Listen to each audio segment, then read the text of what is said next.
पहला पता होता आप इतनी मालाएं बनाओगे, मैं पहले ही आ जाता यार। कभी मैं इतनी मालाएं पहनने का आदी नहीं रहा कभी। मैं वहाँ जयपुर पढ़ाता हूँ। शुरू शुरू में हिंदी मीडियम के विद्यार्थी ज्यादा हुआ करते थे। में लिख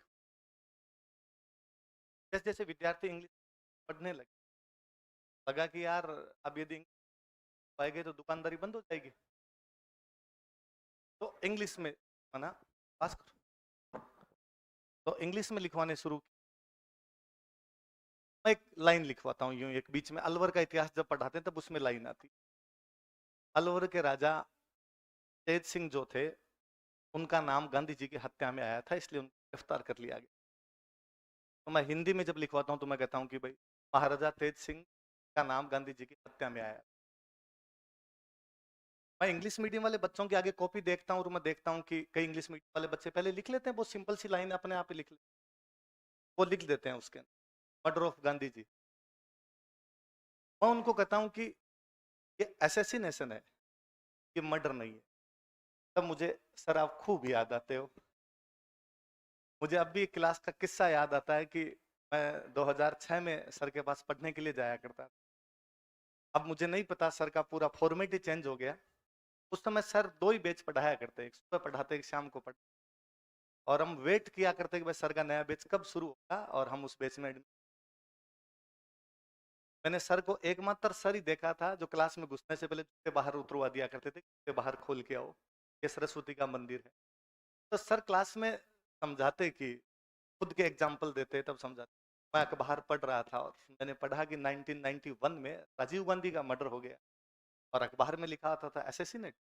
और उस दिन मुझे पता चला कि किसी वीआईपी की हत्या होती है तो उसे असैसिनेट कहा जाता है, तो मर्डर नहीं किया जाता है।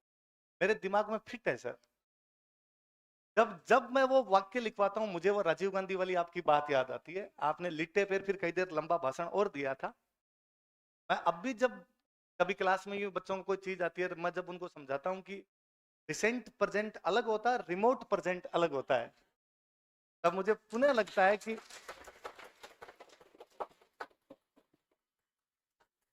दुनिया की किसी किताब के अंदर ये चीज नहीं लिखी हुई है, ये सर वाले उस क्लास के अंदर ही अपन ने ग्रहण की। मैं सर 2012 से पढ़ा रहा हूं। ये तो भला हो कोरोना का कि आप मुझे जानने लग गए, बाकी मैं ये सेम काम 2012 से कर रहा था। 2012 से सुबह 7 से 7 तक सांगा कुंबाई करता हूं मैं सारे दिन। मेरी क्लास में बैठने वाले 400 बच्चे, और वैसी वैसी 10 क्लासों में जाके मैं सर पढ़ाता, और सब बच्चे मेरी तारीफ ही करते और सब कहते सर बहुत अच्छा पढ़ाते हो। लेकिन बाहर कोई जानता ही नहीं था आपको। लेकिन जब कोरोना आया तो शुरू शुरू में हमें बड़ा अजीब लगा, और हमें कहा गया कि ऑनलाइन पढ़ाओ। लगा यार ऑनलाइन कैसे पढ़ाएंगे, क्लास सामने बैठी नहीं और कैमरे के सामने जाके खुद ही हंसो, और ये मन में सोचो कि सामने वाला भी हंसता होगा, ये तो बड़ा अजीब रहेगा यार। और फिर हमें और लगा कि यार अपने तो क्लास में कई चलता हुआ बातें भी कर जाते हैं, तो लगता है कि यार क्लास में तो बच्चों के सामने चल जाती है, किसी बड़े आदमी के सामने जाएगी तो लगेगा कि यार क्या ठेठ मूर्खों जैसी गांव की सी बातें करता रहता है। और ये बातें ये क्लास में ही लोग पढ़ाते हैं। इसलिए शुरुआत के कुछ वीडियो में बड़ा डर डर के पढ़ाया। वो शुरुआत वाले मेरे वीडियो आप देख लो तो आपको यूं लगेगा जैसे कि थप्पड़ मार के जबरदस्ती खड़ा करती। धीरे धीरे थोड़ा भय खुला। ऑफलाइन क्लासेस शुरू हुई तो हमने कहा कि जो बच्चे कोरोना में, कई बच्चे तब भी नहीं है, ऑफलाइन शुरू हो गई, तो जो बच्चे घर बैठे हैं उनको हम क्लास वाली ऑफलाइन डायरेक्ट ऑनलाइन देंगे। क्लास में जब बच्चे आए तो मैं जब बच्चों के सामने वापस बोलने लगा तो मेरा थोड़ा जो रिदम फ्लो था, जो नेचुरल फ्लो था, नेचुरल फ्लो आया मेरा निकल के सामने। और तब मुझे पता चला कि यार अपने जो ये देसी कहानियां सुनाते हैं लोगों की, ये ही समझ में आती है, बाकी तो समझ में नहीं आता है कुछ। आज सुबह ही एक मेरे को साथी, उन्होंने कोचिंग खोल रखी है, मैं उन बच्चों से चर्चा कर रहा था, तब मैं कह रहा था कि मेरे को जब आजकल लोग आके कहते हैं कि सर हमारी मम्मी और पापा आपकी वीडियो देखते हैं, मुझे लगता है कि यार इससे उपलब्धि क्या होगी कि तुम पढ़ने वाले तो देखते नहीं हो, वे देखते हैं जिनका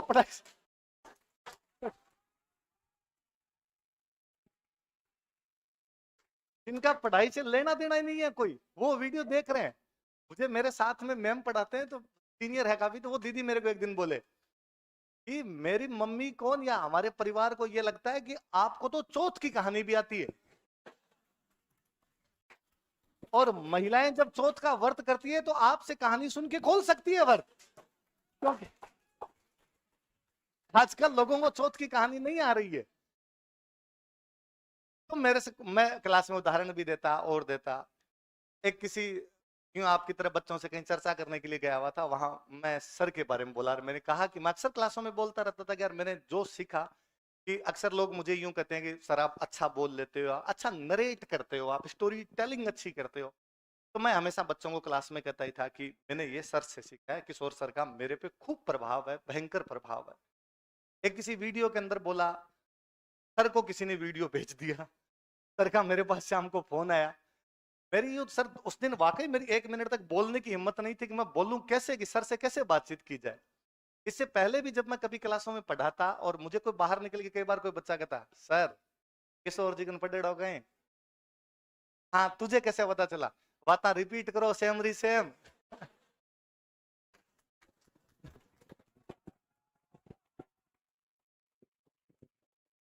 मुझे लगता है ये तेरी गलती है, तू सर से पढ़ के भी फिर मेरे पास क्यों आया, फिर वही रह जाना चाहिए था। अब मेरे पास वही बातें जो सर से सीख के है, तो वही बताऊंगा यार, दूसरी तो कौन सी बात बताई जाए। आज मुझे लगता है कि मेरी जिंदगी में इससे बड़ा अचीवमेंट न प्राप्त किया है, न कभी कर पाऊंगा कि मैं आज सर के बराबर बैठा था और सर के सामने मैं बोल पा रहा हूँ। सर लिटरली मैं, आप बैठे हो इसलिए ऐसा कुछ ही नहीं, मेरा तारीफ करने का स्वाभाविक उद्गार है सर मेरे इस बारे में। बाकी आप पढ़ने वाले हो, मैं यहाँ से जब चला भी गया था 2008 के बाद में बीकानेर से लेना देना कम ही रहा, वरना पहले मैं यहीं पढ़ा हुआ हूँ। मेरी 11th-12th RSU से भी, ग्रेजुएशन यहाँ डूंगर। भाई साहब हमारे से सीनियर थे, तो भाई साहब यूं नेता वाली छवि थी शुरू से ही। तो हमें कई बार लगता है कि जब कॉलेज आते अपने से हाथ मिला लेंगे तो अपने आज गंगा जी ना लेंगे अपने। हाथ मिलाने वाले लोग भी ज्यादा ही हुआ करते थे उन दिनों में भी, तब सेल्फी वाला क्रेज होता नहीं था, तब तक फोन नहीं आए थे। फिर मैं यहाँ से चला गया तो इतना रहा नहीं, कांटेक्ट कोई रहा नहीं था।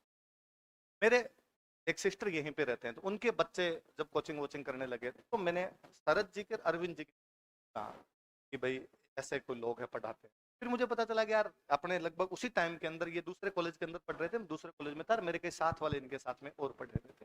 फिर धीरे धीरे यूं जानकारी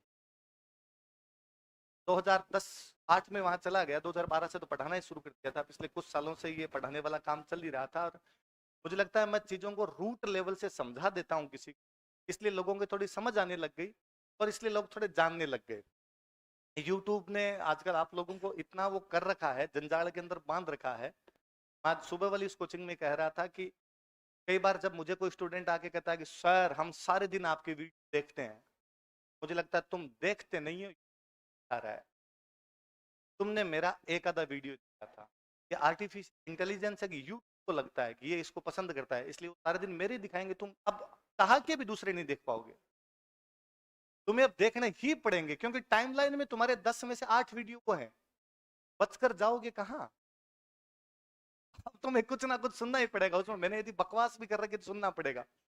मैं अक्सर क्लासों में कहता रहता हूं कि इसके कभी किसी से बात भी करो, आपका मोबाइल साइड में भी पड़ा है तो मोबाइल डाटा ऑफ रखा करो, मोबाइल आपकी बातें सुनता है। आप जब किसी से फोन पे बात करते हो तब भी अपना मोबाइल डाटा ऑफ रखा करो, ये पुनः आपकी बातें सुन। मैं सुबह ही उदाहरण दे रहा था, पुनः है। आप कभी किसी दोस्त से बात करना फोन पे तो मोबाइल डाटा ऑन रखना, और उस दोस्त से आप ये बात कर लेना यार जूते खरीदने और कौन सी कंपनी के जूते अच्छे आ रखे हैं, इस टाइप की कोई 10-15 मिनट आप बात कर लेना। आप यकीन मानिए अगले 4 दिन तक एडिडास, रिबॉक और पूमा तीनों आपको मैसेज दिखाएंगे। हो सकता है एडिडास वाली लड़की आपको फोन करे और फोन करके 40% ऑफ हम दे रहे हैं, हमारे पास में आना। ये मोबाइल इतनी तक आपकी बात सुन। एक उदाहरण तो वो मुझे लगता बड़ा शानदार सा उदाहरण है। मैं किसी ऑनलाइन क्लास में हिस्ट्री की क्लास ले रहा था, मैं समझा रहा था कि किस प्रकार भारत का जो धन है वो भारत से बाहर अंग्रेज लेके, मैं यूं नॉर्मल उनको समझा रहा था कि जैसे मैं इस कोचिंग में पढ़ाता हूँ, मैं इस कोचिंग में पढ़ाता हूँ तो मुझे 50,000 रुपए सैलरी मिली, तो मैं इस 50,000 का क्या करूंगा, तो मैं इसमें से 22,000 रुपए हमारे मकान मालिक को किराया देता हूँ। मेरे जो मकान मालिक मेरे से 22,000 रुपए किराया लेते हैं वो 10,000 रुपए अपने बच्चे की, वो स्कूल वाले सर 10,000 में से 8,000 रुपए का पेट्रोल भरवाते हैं। वो जो पेट्रोल पंप वाले भैया है वो उन 8,000 में से 5,000 का राशन का सामान खरीद, वो जो सामान खरीदने वाले हैं वो जिनसे सामान खरीदा है वो 3,000 रुपए की सब्जियां लाते हैं। वो जो सब्जी वाले भैया वो 3,000 में से 2,000 जो धोबी है उनसे कपड़े धुलवाते हैं। वो जो 2000 वाले हैं, वो उनमें से 1000 रुपए जो हैं वो अपने कोई पाउडर क्रीम पर लगाते हैं। कुल मिला के वो जो रुपए जो मेरे को 50,000 मिले थे, हमारी इकोनॉमी में घूम रहे हैं। इसलिए इकोनॉमी का मूलभूत सिद्धांत है खर्चा। जितनी खर्चा करोगे उतनी इकोनॉमी। आप बैठे बैठे सोच रहे होंगे कि हो तो सही, कर तो हम दें, पर नहीं हो तब भी किए जाने चाहिए, तब भी बढ़ेगा। भगवान देता है। आपके पास रुपए होते हैं और आप खर्चा करते हो तो भगवान को लगता है इसके खर्चे कम पड़ रहे हैं, इसलिए तनख्वाह बढ़ा देता है। और आपकी तनख्वाह ज्यादा होती है, आप खर्चा नहीं करते तो भगवान को लगता है इसके पास तो पहले से ही पड़े हैं, तो क्यों बढ़ाई जाए इसकी। फिर मैंने उनको सेकंड एग्जांपल दिया कि मेरे एक अंकल भारत से बाहर रहते हैं, अरब कंट्री में रहते हैं। हमारे गांव के खूब सारे लोग सर अरब कंट्री में जाते हैं, उधर भाई साहब ज्यादा जानते हैं।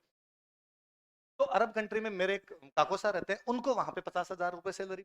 पर वो क्या कोशिश करते हैं, वो वहां के 50,000 रुपए मिलते हैं, पर वो क्या कोशिश करते हैं कि अपना खर्चा तो 5,000 ही करना है, 45,000 अपने को इंडिया भेजना है, अपने गांव भेजना है, ताकि बीवी बच्चे आराम से रह सकें। ओमान रहते हैं मेरे वो अंकल, ओमान से 45,000 रुपए इंडिया भेज देते हैं, तो उनके घर वाले इंडिया में खरीदारी करेंगे।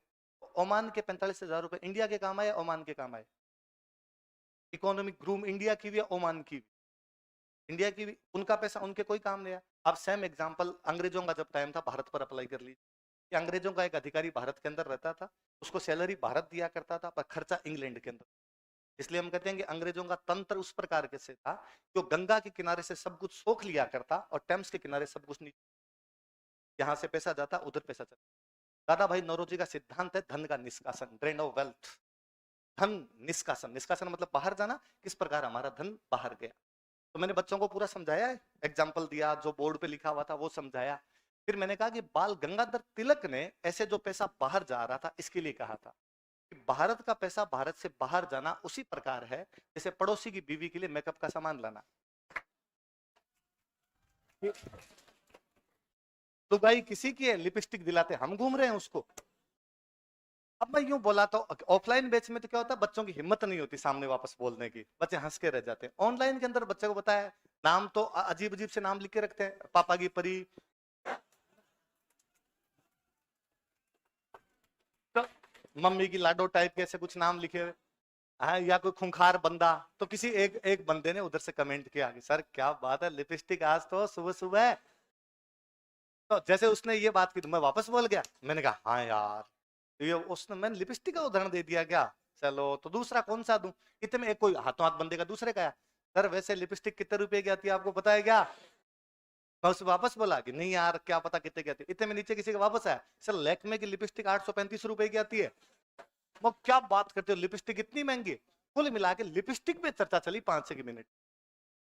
ऑनलाइन था, कमेंट आ रहे थे, मैं जवाब दे रहा था। धीरे धीरे बच्चों को पढ़ाना था कि घर बैठे हैं, बच्चों को वापस ऑफलाइन आएंगे तब पढ़ाना पड़ेगा, ज्यादा कोर्स करवाना नहीं था। तो यूं बात हो गई, नॉर्मल बात। क्लास के बच्चे थे, वो मुझे समझते थे कि सर ने बोल दी, मजाक में बात बोल दी। आप यकीन नहीं करेंगे, मेरे मोबाइल का डाटा ऑन था, मोबाइल सामने पड़ा था, अगले 3 दिन तक मोबाइल पे लिपस्टिक के एड आए।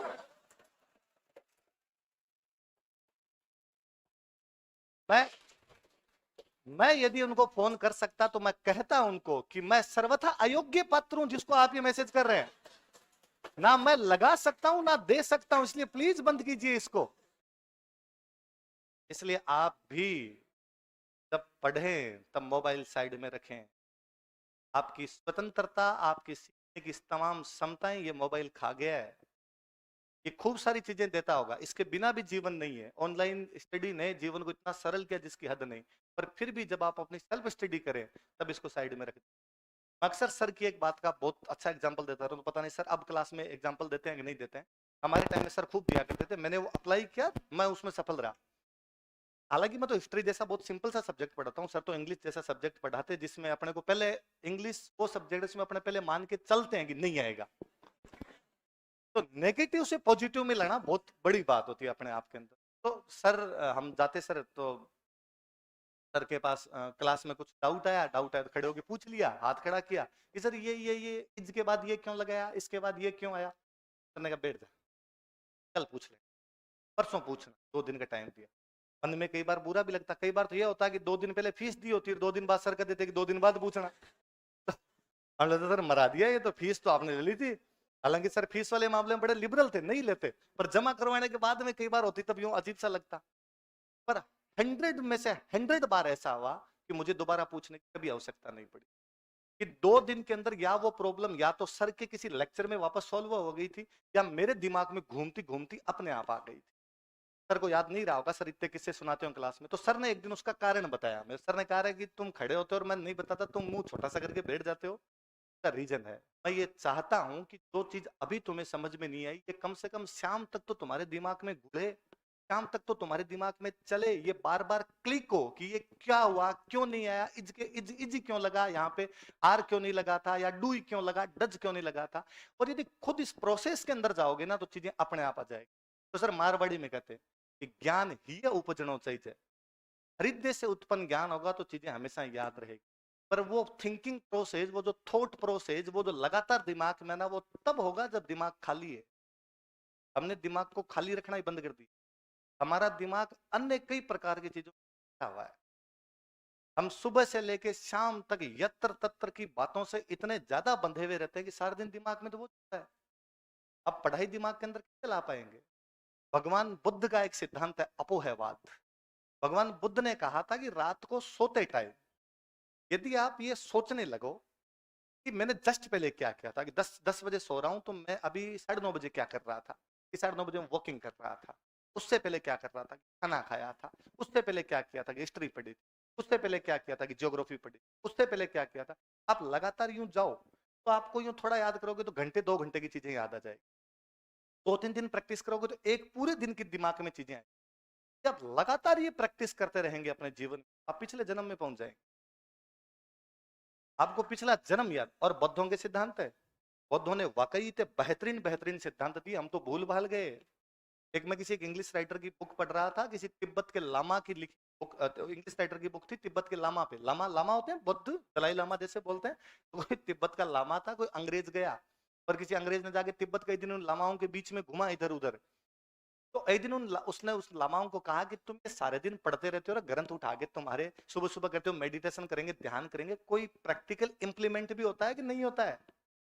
उसने कहा बताएंगे, कभी प्रैक्टिकल भी बता देंगे। तो क्या बता दोगे यार, तो शाम अगरबत्तियां कर लेते हो, यहाँ पर बैठ के ध्यान कर लेते हो, इससे क्या होता है जीवन में। जीवन में और कुछ भी प्राप्त करना होता है। एक दिन वो लामा उसे एक पहाड़ पे लेके गया, उसने पहाड़ पे ले जाके एक पत्थर पड़ा था, काफी भारी पत्थर था, उसने कहा उठा।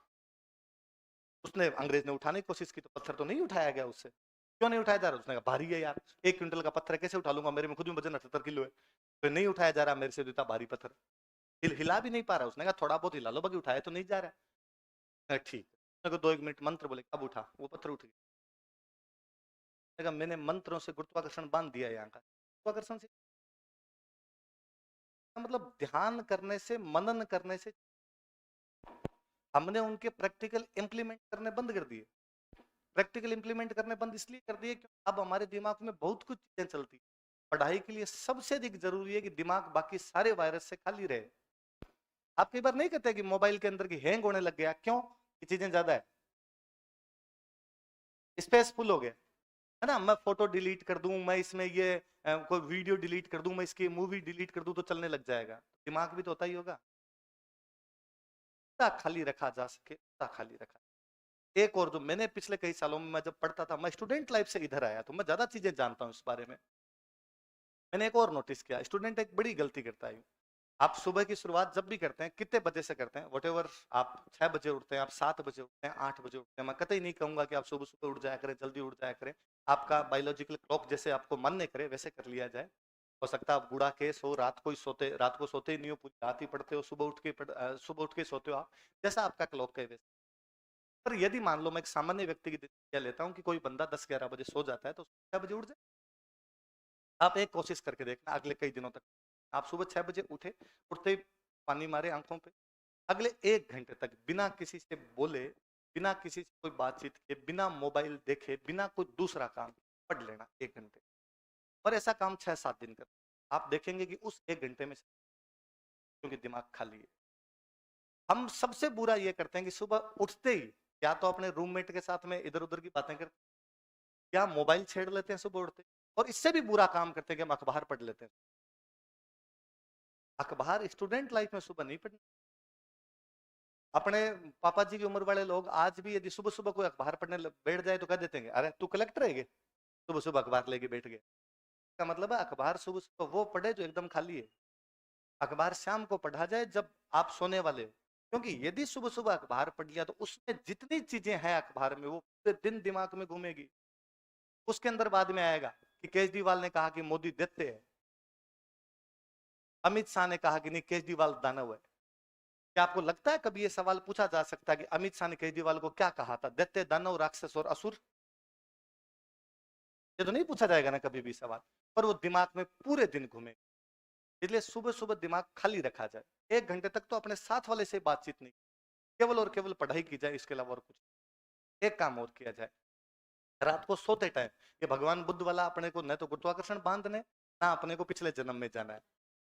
आप तो इतना कर लिया करें कि आप 10 बजे सो रहे हैं, हो सके तो सोने से 1 घंटे पहले तो मोबाइल छोड़ ही दिया जाए। 1 घंटे पे भाई 10 बजे सोना तो 9 बजे बाद मोबाइल के हाथ नहीं लगाऊंगा, 9 बजे सोना तो 8 बजे बाद मोबाइल।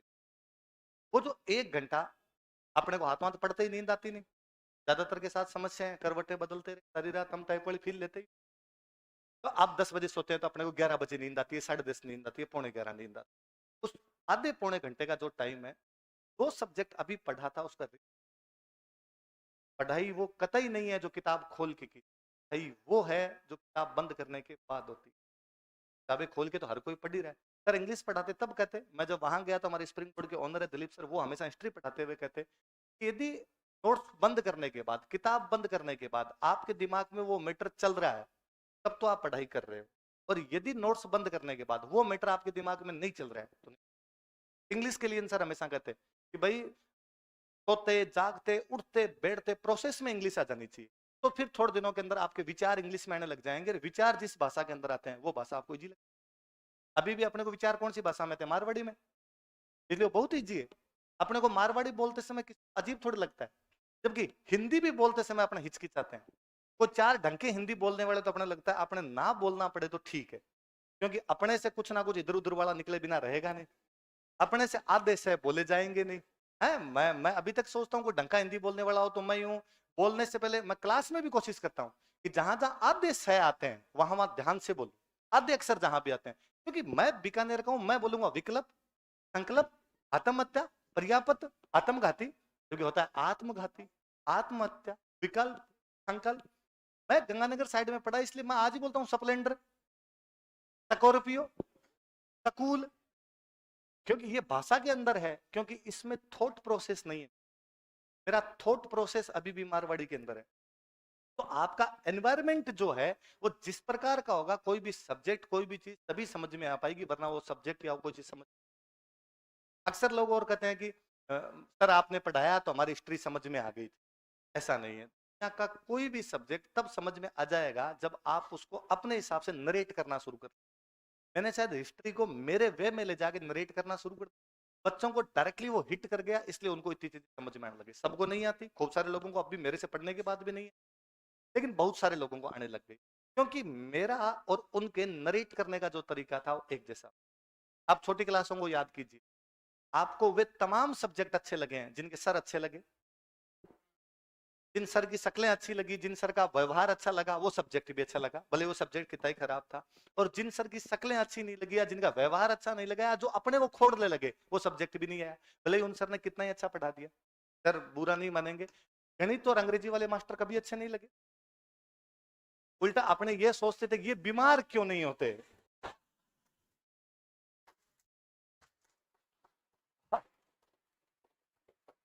मैंने अक्सर देखा कि सामाजिक वाले सर, हिंदी वाले सर बीमार होकर 2 दिन की छुट्टियां भी ले लेते, उनकी रिश्तेदारी में शादियां भी होती थी। इन दोनों टीचर की रिश्तेदारी में भी शादियां नहीं होती, ये बीमार भी नहीं होते, ये डेली आ जाते हैं।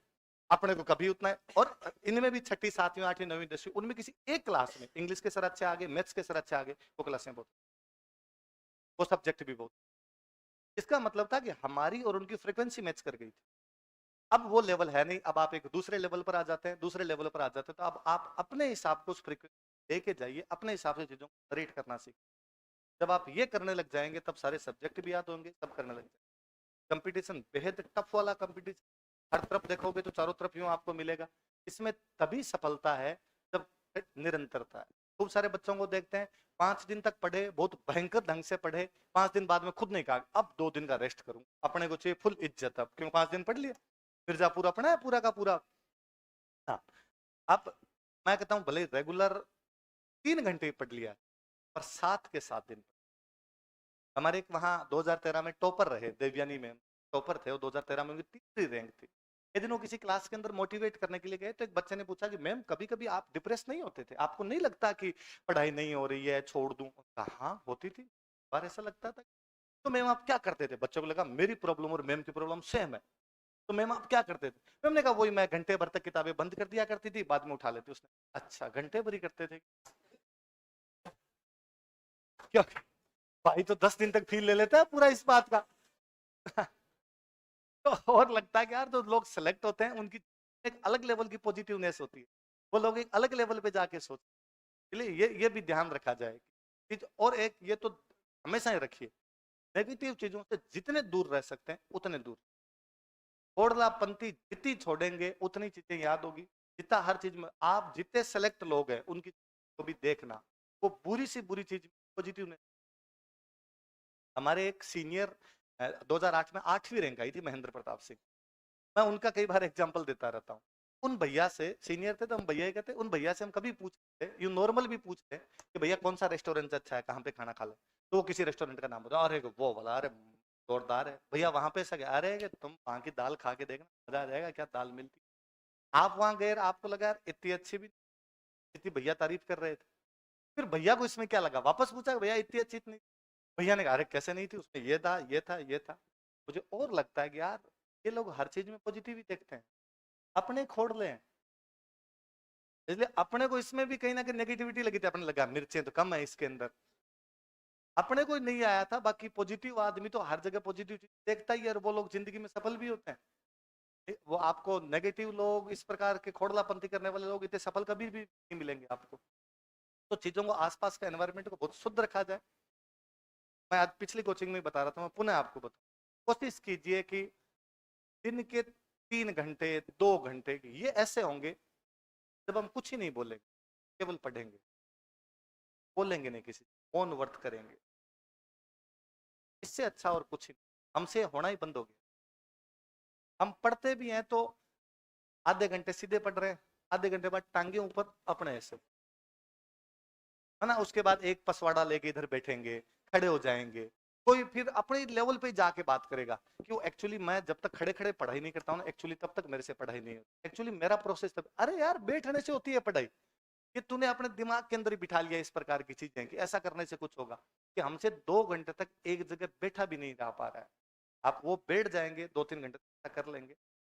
हमारे सर वहां हम एक एग्जाम्पल देते हैं, सर के कोई एक दोस्त, और ऐसे कहते हैं कि भाई 4 दिन तक मेरा मौन व्रत है, तो रूम के बाहर पर्ची लगा कि 4 दिन तक मैं किसी से बातचीत। आसपास के दोस्तों को पता होती कि 4 दिन अगले का मौन व्रत है, तो अपने क्यों बोले जाके। अपने जैसा कोई एक आता होता है उसको लगता है कि यार मौन व्रत है तो है, आधे घंटे के मनोरंजन क्या लगता है, पूरे दिन थोड़ी पड़ता है कोई। आप गए, आपने रूम नॉक किया तो बंदे ने रूम खोला, रूम खोलते कहा कि मेरा मौन व्रत है। आपने कहा हाँ यार, पर किसको पता चल रहा है, और कोई थोड़ी, अकेले तो आधे घंटे गप्पे मारते हैं, चला जाऊंगा चाय पीते हैं, तो रूम बंद कर दिया बस बग। आप होते तो आप शायद ये भी कर सकते थे कि नहीं यार दोस्त चला के आया था, थोड़ा टाइम तो इसको देना ही चाहिए। आप ये भी कह सकते थे कि एक दोस्त आ गया, इसको तो बात कर ही लूं, मैं बातचीत नहीं। उन्होंने नहीं, उनकी आरएस में 5th रैंक थी, आईएएस में 5 रैंक। भारत के सबसे ईमानदार जिला कलेक्टर में एक ईमानदार आईएएस में बलभद्र सिंह। आप जब ईमानदार होते हो अपनी पढ़ाई के प्रति, सब चीजों के रिजल्ट। हमने ये मौन व्रत और ये सब रखना ही बंद। हालांकि जब मैं लोगों को कहता हूँ कि मौन व्रत रखना चाहिए, तब लोग मेरे को बड़ी टेंटेड नजरों से देखते हैं, तू सुबह से शाम तक मुंह फाड़ता रहता है। तो अपने तो भाई रोजी रोटी इसी से चल रही है, वरना करेंगे क्या। पर आपकी तो स्टूडेंट लाइफ है, आप तो कम से कम चुप रह सकते हैं। वैसे भी भगवान ने कान दिए 2, मुंह दिया 1, मतलब बोलना कम है, सुनना ज्यादा है। जबकि हम बोलना ज्यादा चाहते हैं, सुनना तो हम बाप की नहीं चाहते किसी। ऐसा कोई हमें क्या सुना देगा, हम सुना दें किसी को 4 डायलॉग। और जब आप सुनेंगे, खूब सारी चीजें आने लग जाएगी, उस दिन दुनिया आपकी सुन, फिर आपको सुनाने की आवश्यकता ही नहीं है। फिर आप कुछ भी बोलेंगे, लोग उसको रियलाइज करेंगे, लोग उसको करेंगे, लोग आपको सुनना पसंद। तरन बैठे हुए हैं, आपको हमेशा मोटिवेशन देते रहते हैं। मेरे पास और कोई वैसे बातें ज्यादा है नहीं, और होता भी नहीं है। भगवान बुद्ध जब मरने वाले थे तो उनके प्रिय शिष्य आनंद ने उनसे पूछा था कि भगवान बुद्ध जब आप चले जाओगे तो हमें कोचिंग में पढ़ाएगा कौन। आगे बातें बताएगा कौन, ये नोट्स याद करवाएगा कौन? भगवान बुद्ध ने कहा कि हे आनंद, अप दीपो, अपना प्रकाश खुद। जब तक अंदर से प्रकाश नहीं आएगा, सर वाली बात, जब तक ये में नहीं उपजेगी तब तक चीजों का नहीं। फिर भी आप यदि करना चाहते हैं, शायद आपके किसी बात हो सोच सकते हैं, मुझे दो चार बातें आती। आप कहोगे सर हम इंटेलिजेंट है, आपने इतना क्या माना कि हम पूछेंगे और आप बताओगे? हाँ।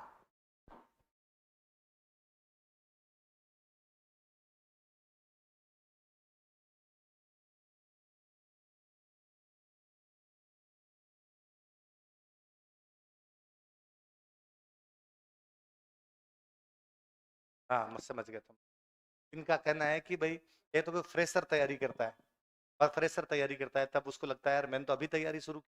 एक उसके अंदर एक भैया है जो बर्फानी बाबा हो चुके हैं, है ना, 4-5 साल से उसी के अंदर लगे हुए हैं, तो उसको लगता है यार इस भूमिया के सामने तो अपनी पार कैसे ही पड़ेगी, है ना।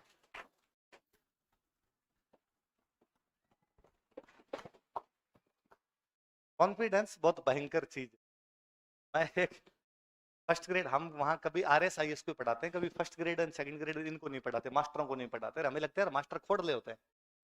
हर बात में छोटा छोटा निकाल के लाएंगे। हिस्ट्री जैसे सब्जेक्ट में तो और खोड़ली पंक्ति करते हैं बाद में, गहरा गड्ढा कहाँ पे है, ऊंचा पहाड़ कौन सा है, इसकी ऊंचाई 2 मीटर कम है, इसकी ऊंचाई 2 मीटर ज्यादा है। RSIS वाले बच्चे इतना लोड लेते ही नहीं कि है तो है, सर ने कह दिया तो कह दिया।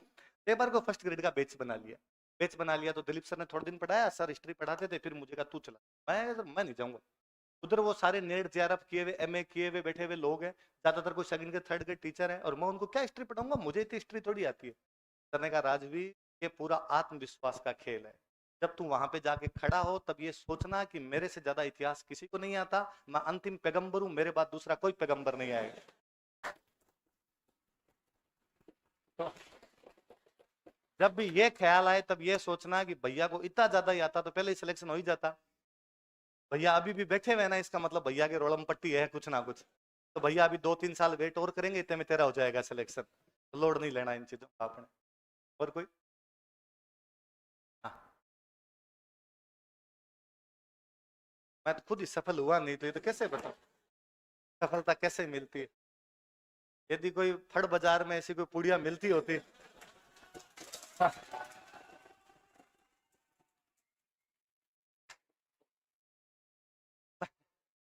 मैं ला देता आपको। आप ईमानदारी बरत सकते हैं अपने साथ, इसके अलावा कुछ भी नहीं। आप ईमानदार रहिए, जो चीज आप कर रहे हैं उसके साथ ईमानदार बने रहिए। पढ़ाई कर रहे हैं, और मैं हमेशा कहता हूं कि पढ़ते समय पढ़ने का मजा लिया जाए। जो मजा सफर में है वो मंजिल में नहीं है। जब आप पढ़ रहे हैं तब इन चीजों को छोड़ना बंद कीजिए कि लगेंगे कि नहीं लगेंगे, सिलेक्शन होगा कि नहीं होगा, फेल हो गए तो। सर एक एक मैं सर का एग्जांपल और याद आता है, हम अक्सर क्लास में भी सर हमेशा क्लास में कहा करते थे कि हम कोई कहते थे सर अंग्रेजी नहीं आई तो वाला डर रहता है, मैं बोलना नहीं सीखा तो सर कहते तू पैदल आता है घर से, हाँ तो हेलमेट लगा के क्यों नहीं आता, एक्सीडेंट हो जाए तो। ऐसे तो कैसे हो जाए, मेरे को कॉन्फिडेंस है कि पैदल में तो नहीं होने दूंगा बस। तो ये वाला ईमानदार, तेरे ईमानदारी है, तुझे लगता है मैं रोड के साइड साइड चलूंगा, एकदम सही चलूंगा तो मेरा एक्सीडेंट ही नहीं होगा। फिर भी जो हो जाएगा वो बाद में देखा जाएगा। पर इस डर से घर से बाहर निकलना बंद कर दूं, या इस डर से हेलमेट लगा लगा के जाऊं, ये तो बहुत गलत सी बात हो जाएगी ना। तो अपने तो पढ़ा जाए, और मुझे लगता है कि दुनिया में सबसे सुकून भरा काम पढ़ना है। मैं आज भी जब मेरे पिछले कुछ साल याद करता हूं, मैं यदि मेरे फील्ड को देखा जाए, सफलता के पैमाने यदि ये होते हो कि आप अच्छे पैसे कमा लो, आप लोकप्रिय हो जाओ, तो मैं सफल हूं, पढ़ाने वाले फील्ड के अंदर सफल हूं। लेकिन मुझे यदि पीछे मुड़ के देखना पड़े तो मुझे लगता है मेरे सबसे अच्छे टाइम वो थे जब मैं खुद पढ़ रहा था। उन दिनों में मैं खूब सारी चीजें गेन कर रहा था, मैं नहीं हुआ फाइनल सेलेक्ट, जो जो सिलेक्शन मुझे चाहिए था वहां मैं नहीं पहुंच पाया, लेकिन उस पढ़ाई के दौरान मैं ईमानदार था कि वो आज काम आ रही है। माँ सरस्वती अपना ऋण कभी भी नहीं रखती, वो किसी ना किसी वे के अंदर आपके पास।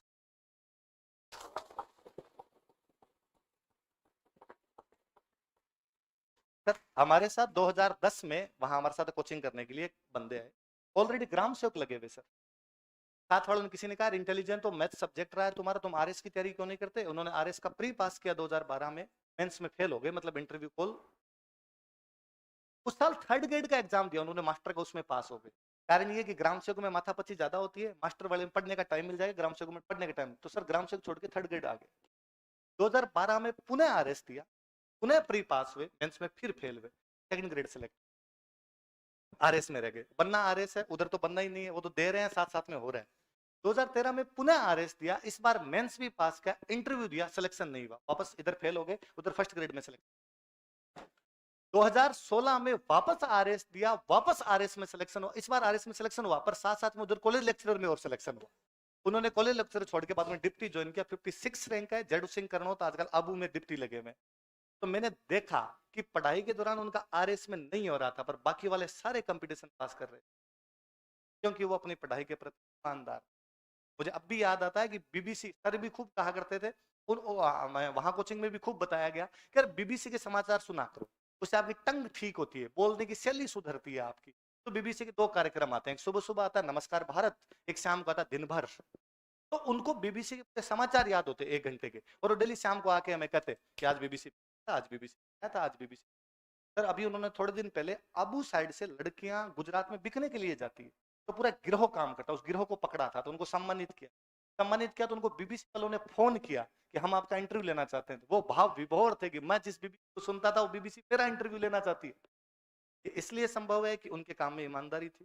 इसलिए आप तो सुबह उठ के ये सोच लिया कीजिए कि आज जिनमें जो कुछ करना है, आपका काम पढ़ाई करना है, तो आप उसके प्रति ईमानदार रहिए। कई बार लोग कहते रहते हैं कि पढ़ाई डिस्टर्ब क्यों हुई, किसी दोस्त का काम करवाने के लिए चले गए, कोई काम आ गया, तो अपने लगता है उसका काम था, वो काम करवाने चला गया, इसलिए आप काम छोड़ दीजिए। कुछ साल काम मत करिए ये लोगों के, 2-3 साल यदि लोगों काम नहीं करेंगे, लोगों को तात्कालिक रूप से बुरा लग सकता है, और लोगों को लग सकता है तू कलेक्टर है क्या, जो हमने बुलाया था नहीं है। लोग 2 साल बाद में समझ जाएंगे, जब आप सेलेक्ट होंगे, नाराजगी तमाम दूर। मेरे एक दोस्त 2010 में हमने प्री पास किया साथ साथ में, तो उन्होंने अपनी सिम चेंज कर ली। मेरे सब को किस्सा कभी आपने यूट्यूब सुना होगा, उन्होंने सिम चेंज की, और सिम चेंज करके अपने पापा को फोन किया, और पापा को फोन करके कहा कि पापा वो मैंने पुरानी सिम बदल दी है, नई सिम ले ली है, क्योंकि पुरानी सिम पे इधर उधर दोस्तों के फोन वोन ज्यादा आने लग गए थे, तो पढ़ाई थोड़ी डिस्टर्ब हो रही थी, नई सिम ले ली, और ये नंबर मैं आपको दे रहा हूँ, आपको कोई काम हो तो मुझे फोन कर लेना। पापा ने कहा ये रिपीट करना लास्ट वाला लाइन, कि आपको कोई काम हो तो मुझे फोन कर लेना। पापा ने कहा कि इस दुनिया में सारे लोग मर जाएंगे, तू अकेला रहेगा ना, तो भी तेरे से काम नहीं पड़ेगा इस जिंदगी में। पापा रिटायर्ड फौजी, उन्होंने कहा मैंने 50 साल की जिंदगी धूड़ खाई है, तो तेरे से काम पड़ेगा, जाके काम तेरे को पड़ेगा 1 तारीख को पैसे लेने के लिए, तू किसी नंबर से फोन कर देना, मैं कर लूंगा। इसलिए तू गलत फहमियां दूर रखा करके, हमें तेरे से कोई काम पड़ेगा, पढ़ाई भी ध्यान दे। तो मैं कई बच्चों को जब कहता हूँ फोन बंद कर दो, तो बच्चे कहते सर घर वालों को काम हो गया, तो अच्छा अपने इतने बड़े हैं कि घर वालों को अपने से काम होगा, मतलब पापा ने अपनी जिंदगी में इतने मिनख नहीं कमाए कि उनके खुद के काम हो जाए। तो आप यदि बंद भी कर देंगे, आप यदि ईमानदार रहेंगे, पढ़ेंगे, तो सारी चीजें आप ही हो जाएगी। कई लोगों को वैसे लगता है यूं कि क्या पढ़ना चाहिए, मुझे लगता है आजकल ये सवाल तो खत्म ही हो गया, मैं तो इसका जवाब ही नहीं देता हूँ आजकल, कि अब इतने साधन आ गए। पहले किसी टाइम में हुआ करता था कि अपने पास साधन ही नहीं थे, तो क्या पढ़े पूछना पड़ता, सर के पास जाते, और किसी सर के पास जाते, सर क्या पढ़े, सर कहते ये पढ़ ले। अब आप सबको पता ही है क्या पढ़ना चाहिए, इतना कर लीजिए तो पढ़ते हैं तो बहुत ढंग से। आज मैं सुबह एक वो लॉ की कोचिंग थी जिसमें हम बोल रहे थे, वहां रामपुरिया कॉलेज के प्रिंसिपल सर आए हुए थे, उन सर ने एक बहुत अच्छी बात बोली। सर कह रहे थे कि यार कई बार बच्चा मेरे पास आता है, मेरे को कहता है कि सर ये मैं संविधान कौन सी किताब से पढ़, मैं उसको कह देता हूँ कि यार नोट्स पढ़ ले, या ये फलानी किताब आती है लक्ष्मीकांत की बुक। फिर वो किसी दूसरे सर के पास जाके पूछता है कि सर संविधान कौन सी किताब, सर कहते हैं सुभाष कश्यप पढ़। वो किसी तीसरे सर के पास जाता है, उनको सर किताब कौन सी, सर कहते हैं डीडी। पढ़ता है एक भी नहीं।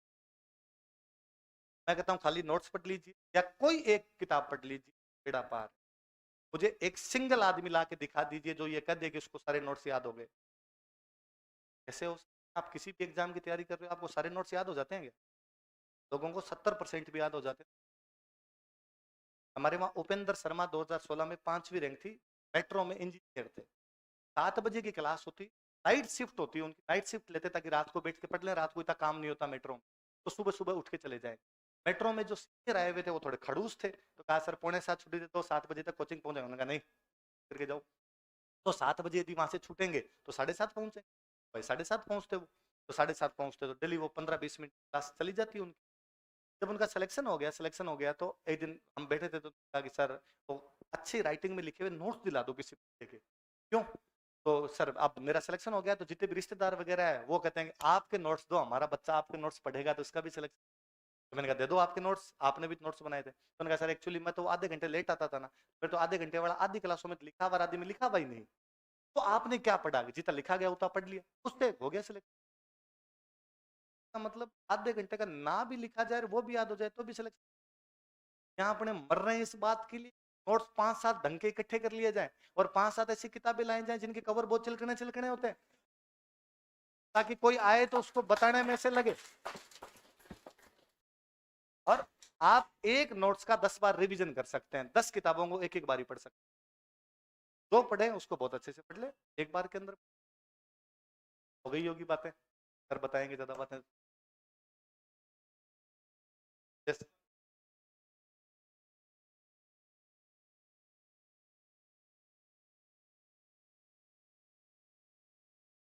अच्छा देख, सुनो देखो, ये कह रहे हैं कि सर हिस्ट्री में पढ़ तो लेता हूँ पर थोड़े दिन बाद में ऐसे लगता है कि फलाने राजा की ये रानी थी, फिर दूसरे की दूसरी रानी आ जाती है। इतिहास का मतलब राजाओं की जय पराजय या उनके आपसी संपर्कों का लेखा जोखा।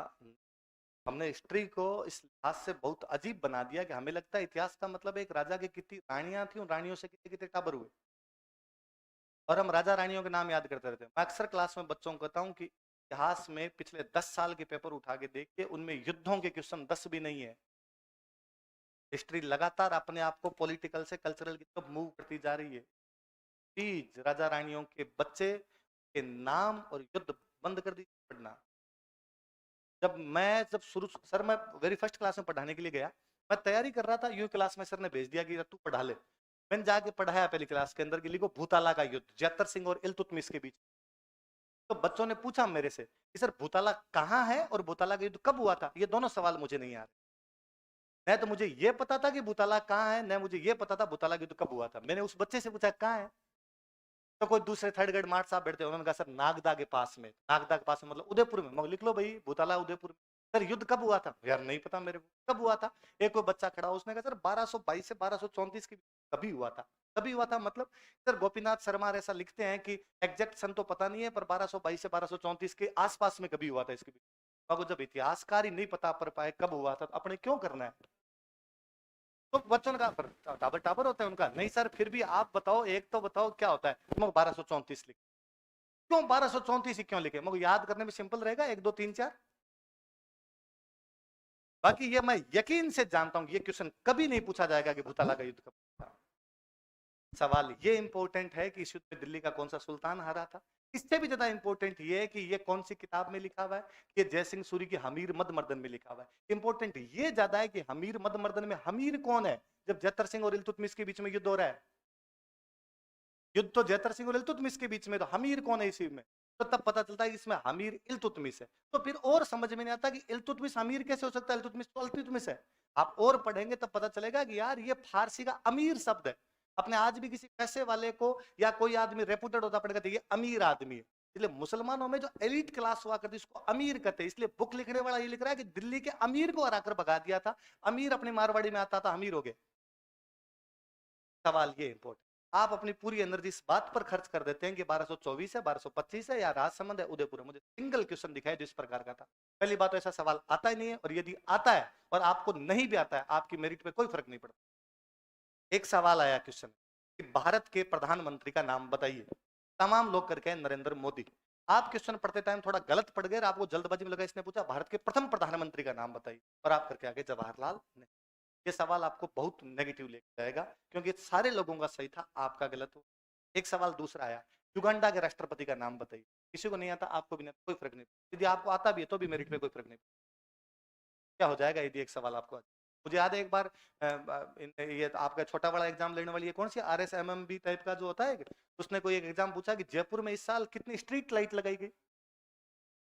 कौन याद करके स्ट्रीट लाइट? हालांकि इकोनॉमिक सर्वे के पहले पेज पे लिखा हुआ था पर याद नहीं है। अब बच्चा क्या करता, अगली बार याद करके जाता जयपुर में कितनी स्ट्रीट लाइट लगी, बीकानेर में कितनी स्ट्रीट लाइट लगी और जोधपुर में। अगली बार उसका क्वेश्चन था इस बार पाली से कितने राष्ट्रीय राजमार्ग की सड़कें बिछा दी गई थी।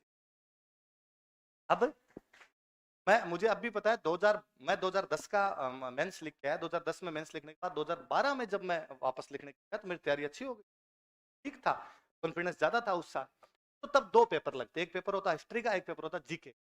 तो हमें हमेशा ये लगता है कि यार हिस्ट्री में तो फाड़ के आएंगे, हिस्ट्री में सब कुछ करेंगे, जीके में जितना होगा ठीक है यार, जितने नंबर आ जाएंगे।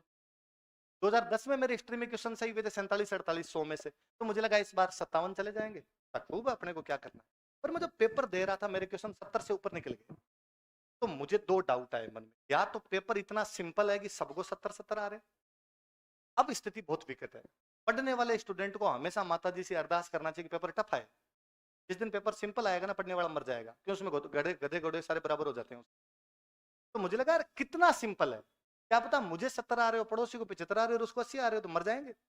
टफ के अंदर तो आइडिया बैठता है, इसमें तो आइडिया ही नहीं बैठता। या दूसरा ये हो सकता है कि मेरी तैयारी बहुत अच्छी है तो मुझे 70 आ रहे हैं, बाकी लोग 60-60 आ रहे हैं। तो जैसे एग्जाम खत्म हुआ, मैंने जो सबसे पड़ोस में एक भैया बैठे थे उनको पूछा, क्या पेपर कैसा हुआ आप?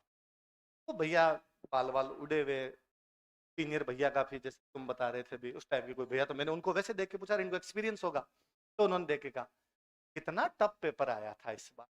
भैया की भाषा सुन के मुझे लगा कि भैया अपने तो नहीं है, बाहर के हैं, यूपी साइड के रहे होंगे। मैंने भैया टफ तो नहीं था, सिंपल ही था, मेरे तो इतने क्वेश्चन हो रहे थे। तो उन्होंने कहा काहे सिंपल था, कहे हैं राजस्थान में मवेशियों का संख्या कितना है। उस साल क्वेश्चन था राजस्थान में पशुओं की संख्या बताइए, पशुओं की संख्या। हालांकि इकोनॉमिक सर्वे के पशुपालन वाली तीसरी लाइन है कि राजस्थान में इतने पशु हैं, पर कौन याद करके जाए। अब ये क्वेश्चन मैंने भी नहीं किया, पर मुझे डर नहीं था, क्योंकि मुझे पता था कि अपने बाकी वाले सारे सही हैं, ये नहीं भी करूंगा तो कोई फर्क नहीं पड़ेगा। और उल्टा तुक्का भी मार देता, गलत भी हो जाता तो भी मेरे कोई फर्क नहीं पड़ेगा। पर भैया के क्वेश्चन हो ही कम रहे थे, इसलिए भैया को लग रहा था कि मवेशियों की संख्या तो आनी चाहिए। हालांकि मैं बड़ा राजी हुआ कि आरपीसी ने ऐसे ऐसे सवाल पूछने कि यूपी वालों को डर लगेगा। वो यूपी के भैया थे, अगली बार इलाहाबाद के किसी को किसी सेंटर पे कोई फॉर्म भर रहा होगा तो भैया उसको कहेंगे कि राजस्थान का फॉर्म तो मत भरिए, उधर तो मवेशियों का संख्या पूछ लेते हैं।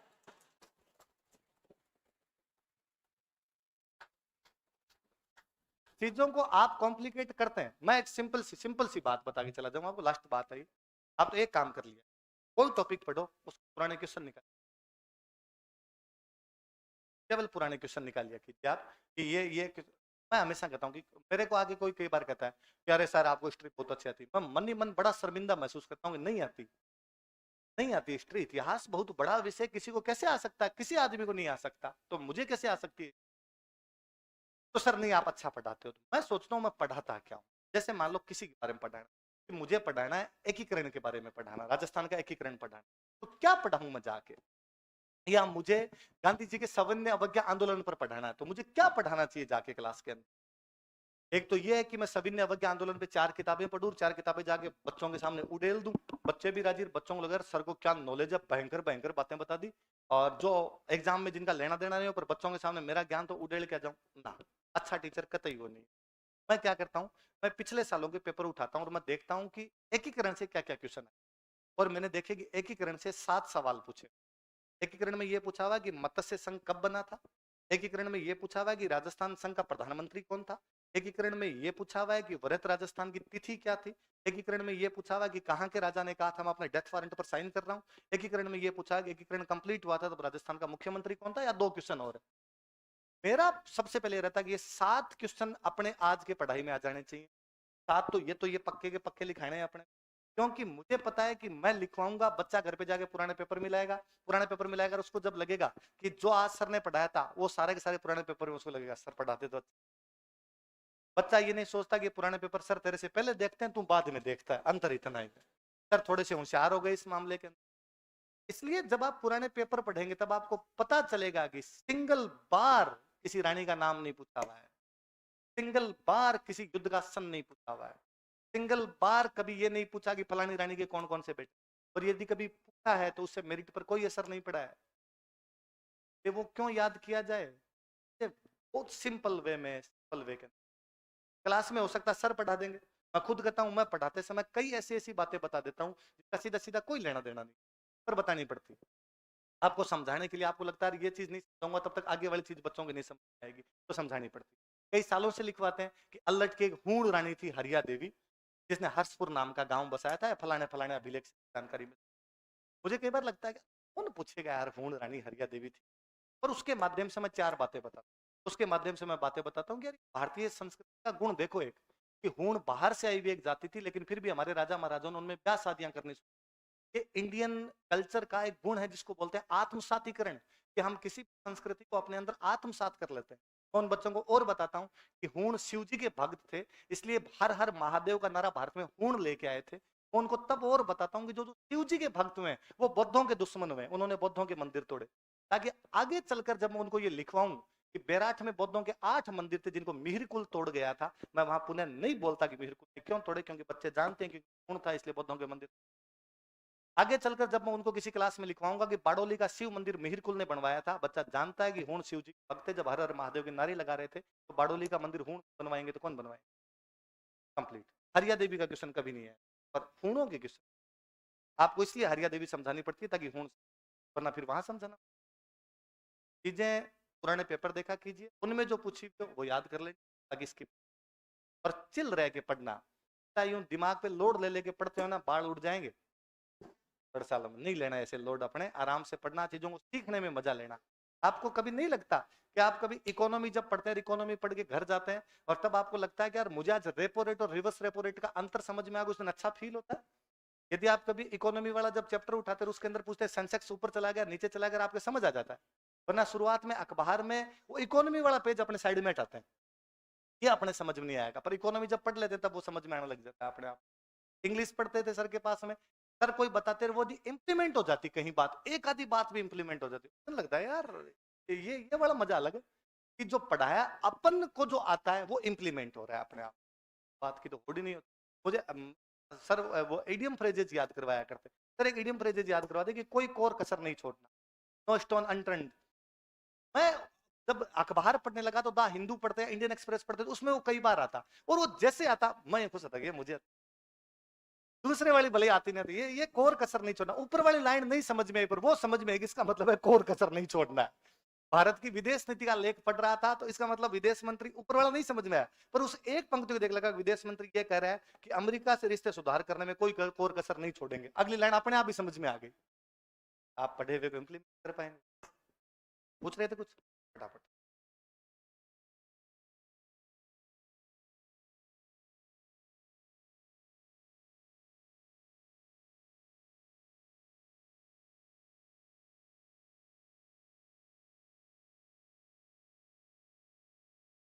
तुम पूछ तो ये पूछ रहा है कि सर कई बार पड़ोसी तंग करते रहते हैं, पड़ोसी घर वालों को कहते हैं कि क्यों फालतू में पढ़ रहा है, तो उनका क्या इलाज किया जाए। तेरे पूछ तो इंटेंसिटी थी ना, उससे लगता है कि मैं तेरे को बंदूक दूं, तू गोली मार दे उसको। तो आओ तो इलाज बताओ क्या करना है। साइड में खोपड़ा खोल दूं मैं उस आदमी का। नेगेटिव चीजें हर जगह है। मतलब बिजनेस कर लोगे तो क्या सारे जीने देंगे? तब कोई नहीं कहेगा आके, तब भी तो लोग ये कहेंगे ध्यान देना, चिल करना, कहते रहते हैं आसपास में। किसको नहीं कहते, ये सोचा जाए किसको नहीं कहते? सबको। परमानेंट इलाज वही है फिर जो मैंने बताया। सबको कह रहे हैं। मैं मैं जब पढ़ाता हूँ मुझे लगता है अपने ठीक ठाक ही पढ़ा रहे हैं, ठीक ठाक पैसे भी कमा रहे हैं, ठीक ठाक हो रहा है, फिर भी कोई आसपास वाला जिससे नहीं बनती वो बाद में कुछ ना कुछ डायलॉग दे देता है। खड़े ही रहते हैं सारा दिन, मुंह फाड़ते हैं वहां पे। तो कुछ ना कुछ कोई बात करनी होती है। आप कोई आपको अचीवमेंट भी किया तो ही दूसरा उसमें कोई ना कोई निकाल देता है। आप नौकरी लग भी गए तो कोई कहता है पैसे दे के लगा। चार बातें ऐसे लगूंगा क्यों लो नेगेटिव चीज। ठीक है। हाँ, तुम्हारे खूब सारे सवाल पूछे, बैठ जा, नहीं पूछना। हाँ, नहीं दे देगा, तुम बोल, मैं तेरा ट्रांसलेशन कर दूंगा। हाँ, अरे नहीं नहीं, वाह, बैठ जा बैठ जा, अरे बैठ बैठ बैठ। नहीं नहीं, अरे नहीं देना, अरे नहीं देना, रख रख।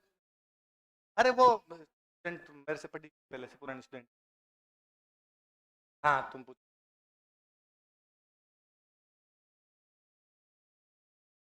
देखो सीधी सी बात मैं नहीं बोलनी चाहिए, यहाँ रिकॉर्डिंग हो रही होगी, फिर बेईमानी कीजिए। है, अब जैसे तैसे कर सकते हो वैसे की जाए, ऊपर फाइल खोली जाए, नीचे किताब रखी जाए, है ना, बहाने बनाए जाए कि मैं बीमार हो गई। डेली 5 घंटे तो कोई पढ़ ले तो पो 12-25।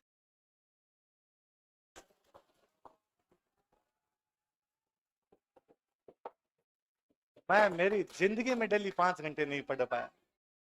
अरे कतई कम नहीं है, 5 घंटे बहुत ज्यादा है डेली। पर होता यह है कि तुम 4 दिन पढ़ती हो, 4 दिन बाद तुम्हें खुद भी लगता है कि अब 3 दिन छोड़ देते हैं। वैसा नहीं किया जाए, डेली पढ़ लो, सब हो जाएगा। तो वैकेंसी आने वाली हो तो उधर से छुट्टियां लेना। अब तुम कहोगे उधर से छुट्टी मिलती नहीं, तो उनको एक एप्लीकेशन दे कहना कि मैं नहीं आऊंगी। कुछ ही नहीं। सुनो, भारत में नौकरी लगना जितना टफ है, उससे ज्यादा टफ है भारत में नौकरी से हटना। आपको कोई नौकरी से नहीं निकाले। मेरा एक दोस्त 12th 2012 में इंजीनियरिंग करते जयन लग गया, और जयन लगते ही पोस्टिंग हो गई। मैंने उसको समझाया कि यार तू पढ़ने में बहुत अच्छा है, कहाँ जयन वही फंसा हुआ, इधर आरएस की तैयारी कर। तो उधर आरएस की तैयारी करने लगा। उसने कहा छुट्टी नहीं देंगे। मैं एप्लीकेशन लिख के आ जाके नहीं आऊंगा। और घर वालों को कह के आना कि राजस्थान सरकार लिखे हुए जितने कागज है वो फाड़ फाड़ के फेंकने हैं, वरना घर वाले डिप्रेशन में जाएंगे फालतू। अब उसने प्री की कोचिंग की, मेंस की कोचिंग की। हालांकि फाइनल सिलेक्शन नहीं हुआ, उसने इंटरव्यू वगैरह दिया। पर वो घर से बार बार आते, उसके मैसेज आते, घर वालों ने लेटर देके था कि हम हटा देंगे तेरे को, ये कर देंगे वो कर देंगे। वो मेरे को डेली कहता कि यार वो करे, हटा देंगे। वो हटाने तो दे, बाद में बात देखें। किसी ने नहीं हटाया, उसने 6 महीने बाद जाके ज्वाइन कर। डर के आगे जीत है।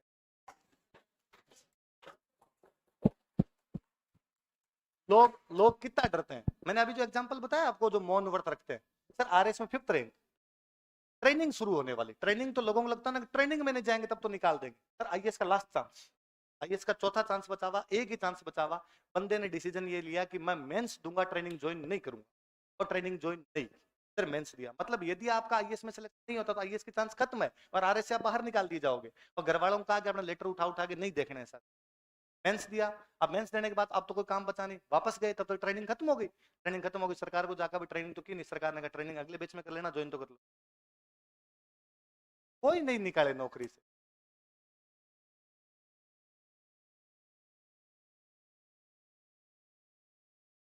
हाँ, किसमें किसमें? हाँ, तो आर्ट एंड कल्चर में भी चीजें देखो। मैं हमेशा ही कहता हूँ कि आर्ट एंड कल्चर में टाबर कुछ ही याद करता रहता है, मतलब इसमें भी याद करता है। गोगा जी के मंदिर पे खेजड़ी के नीचे, गोगा जी के मंदिर खेजड़ी। अरे राजस्थान में खेजड़ी होती है, अमरूद के नीचे कहाँ बनाओगे मंदिर? इसमें क्या याद करना है? सर इधर ये आरपीसी वाले तो हालांकि मूर्ख हो गए, क्वेश्चन पूछते हैं कि रामदेव जी के घोड़े का नाम क्या था। लो, मैं बच्चों को हमेशा कहता हूँ कि सावन के महीने में पहले छोटे हुआ करते थे, तब हरे रंग का एक कीट पतंगा आता था, और अपने उसके पीछे दौड़ते थे। और अपने कहते रामदेव जी रो घोड़ो आयो, रामदेव जी रो घोड़ो आयो। वो किस रंग का होता था? हरे। हरे रंग को मारवाड़ी में कहते हैं लीलो। रामदेव जी घोड़े का कोई नाम नहीं है, वो झूठा ही बनाया हुआ आरपीसी। अपने हर घोड़ा लीलो है, हर घोड़ी लीलन है। तो आपको वैसे कल्चर तो यार हमारे आसपास की चीजें हैं, उसमें याद क्या करना होता है? हम उसको याद कर रही है कल्चर की तो ही ना बेचारी की, कि वो भी अपने याद करते हैं उसको। तो तुम थोड़ा सा उसमें दिमाग लगा के पढ़ोगे, चीजें आ रही है अपने आप में। ठीक है।